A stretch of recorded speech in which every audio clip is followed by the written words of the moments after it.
Pasal kita ini hadis Nabi SAW, riwayat Imam Muslim. Tadi itu riwayat Imam Muslim, ini juga riwayat Imam Muslim dan Imam Tirmidzi.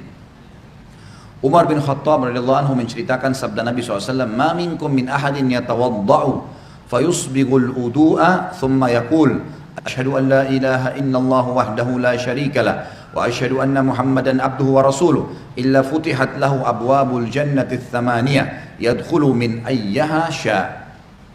Tidak ada seorang pun dari kalian berwudu lalu menyempurnakan wudunya, kemudian mengucapkan asyhadu an la ilaha illallah wahdahu la syarikalah wa asyhadu anna Muhammadan abduhu wa rasuluh. Aku bersaksi bahwasanya tidak ada Tuhan yang paling berhak disembah diibadahi kecuali Allah dan tidak ada sekutu baginya. Dan aku bersaksi bahwasanya Muhammad benar-benar hamba dan utusannya, melainkan dibukakan baginya 8 pintu surga. Ia dapat memasukinya dari mana saja ia suka. Apa ini? Wudu, wudu, hanya wudu. Wudu terus syahadat. Kenapa malas wudu? Ini yang masih malas wudu kalau mau tidur nih. Siapa ini? Hah? Kenapa malas wudu mau tidur? Wudu, Nabi SAW suruh. Dalam sebuah hadis dikatakan, kalau seseorang hamba tidur dalam keadaan bersuci, wudu, maka Allah akan titipkan bersamanya malaikat di ranjangnya, yang setiap kali dia bergerak, malaikat itu mengatakan, ya Allah ampunilah dia. Balik kiri kanan lagi tidur kita nggak sadar, malaikat minta, ya Allah ampuni, ya Allah rahmati. Dan Allah akan mudahkan dia kalau mau tidur, kalau tidur wudu itu, mau bangun sholat malam Allah bangunin, mau bangun sholat subuh Allah bangunin. Kenapa nggak mau wudu nih? Kenapa malas wudu? Wudu ini kalau disempurnakan, diikuti dengan syahadat saja habis itu, masuk dari 8 pintu surga yang mana dia mau. Berapa menit tuh wudu? Balasannya bisa pilih pintu surga, ya Allah yang ke-8 deh saya mau masuk nanti di akhirat. Hanya wudu. Wudu itu bukan cuma untuk sholat, makanya para sahabat selalu wudu, batal wudu, batal wudu. Selalu, nggak pernah berhenti. Harus wudu. Tapi makna hadis ini adalah pelajaran pertama, Bapak Ibu sekalian, siapa yang berwudu dan menyempurnakan wudunya, menyempurnakan wudunya.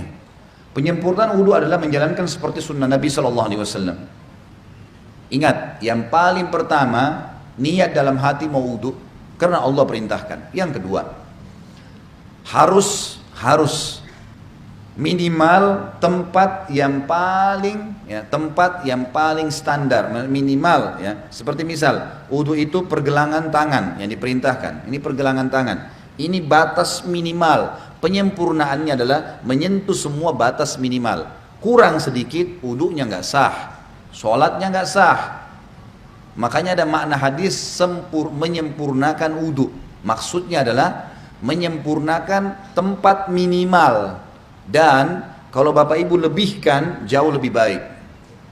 Sabda Nabi SAW, saya ingin sekali bertemu dengan saudara-saudara saya.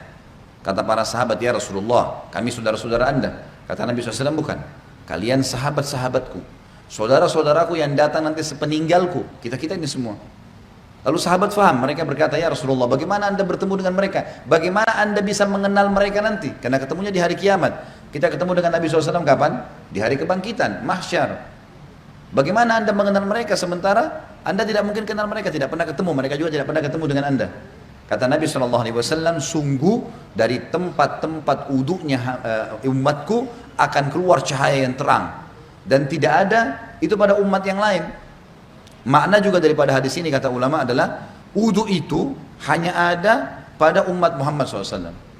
Makna hadis itu karena dikatakan akan keluar cahaya dari tempat-tempat wudunya umatku. Maksudnya kalau umat-umat lain juga ada wudunya, berarti keluar cahaya juga.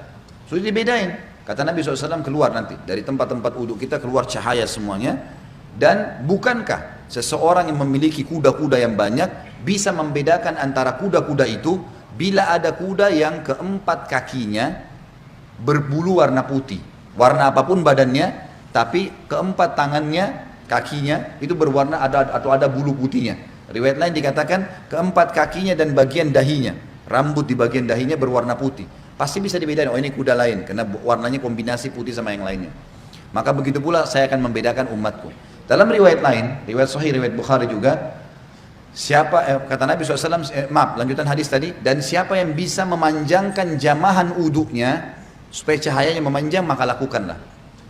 Disunnahkan lebihan. Misal minimal tadi pergelangan, lebihkan. Minimal wajah seperti ini maka dilebihkan sampai di bawah dagu. Kemudian siku, ini batas minimal, lebihkan sampai di lengan. Batas minimal kaki, mata kaki, lebihkan sampai ke betis, gitu kan. Dan boleh wudu pada saat orang lagi mandi di kamar mandi tidak pakai pakaian boleh. Asal bukan di tempat umum, insya Allah nggak apa-apa. Loh iya, kamar mandi kita sendiri ada pintunya tertutup nggak ada masalah. Karena pernah ada yang bilang gitu. Ustadz boleh nggak saya wudhu sementara saya mandi? Atau saya harus tutup dengan sarung atau handuk? Kalau sendirian nggak ada masalah. Nggak ada larangan di situ. Maka kita boleh. Nah pada saat itu justru kesempatan melebihkan. Siku bisa dilebihkan, mata kaki bisa dilebihkan. Kan bisa dilebihkan gitu kan, kesempatan pada saat itu. Wudhu yang benar, yang dikatakan sempurna adalah contohnya. Mengambil air dengan dua telapak tangan kanan, dua telapak tangan, kemudian kalau keran lagi jalan juga begitu, menarik dari sisi punggung kanan ke pergelangan dengan tangan kiri. Ini dulu dimulai tarik dari sini, dilebihkan ini batas minimal lebihkan. Kemudian tangan kanan menarik untuk tangan kiri juga sampai lebih dari batas minimal sampai ke sini kurang lebih. Kemudian baru mempertemukan antara punggung dalam dua-duanya dan menyelat-nyelatkan di antara dua jari.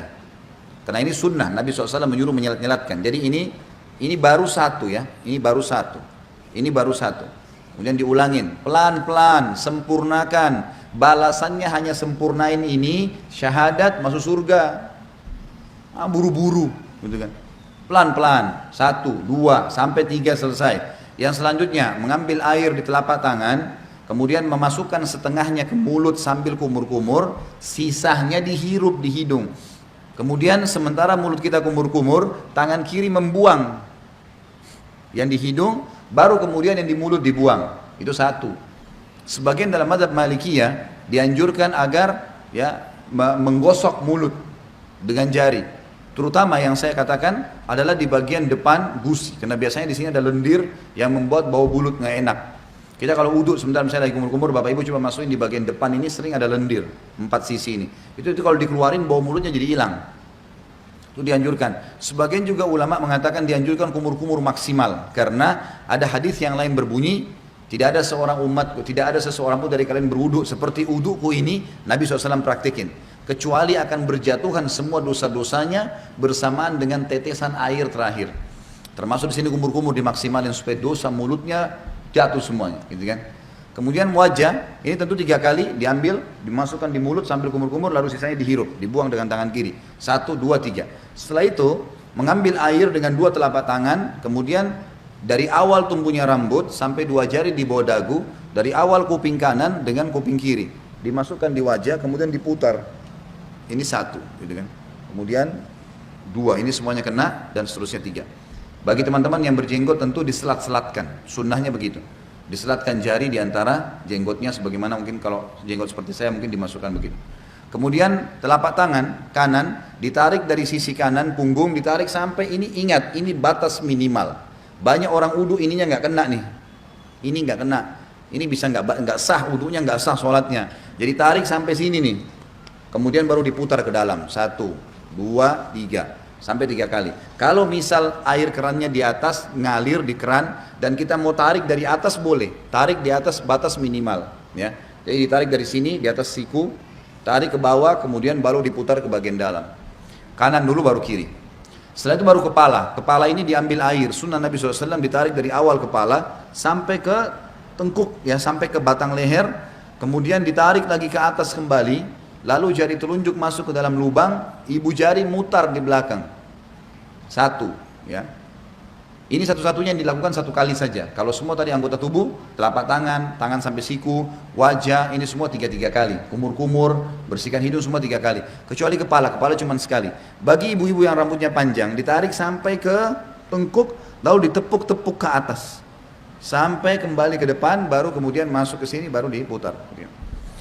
Selanjutnya telapak kaki dibasuh minimal mata kaki, lebihkan ke atas supaya memang sempurna. Setelah itu jangan pernah lupa ucapkan syahadat, asyhadu an la ilaha illallah wahdahu, ada tambah la syarikalah, tidak ada sekutu baginya, wa asyhadu anna muhammadan abduhu wa rasuluh. Itu saja dijamin, kata Nabi SAW, dibukakan baginya 8 pintu surga, ia boleh memasuki dari mana saja dia mau atau dia suka. Di dalam hadis yang lain disebutkan bahwasanya Nabi SAW bersabda, riwayat Imam Tirmidzi, siapa yang membaca setelah syahadat Allahumma ja'alni minat tawwabina, sebaiknya dia membaca setelah syahadat Allahumma ja'alni minat tawwabina waj'alni minal mutatahhirin. Ya Allah, jadikanlah saya selalu orang-orang yang bertaubat dan jadikan saya orang-orang yang selalu bersuci, bersih. Allahu a'lam.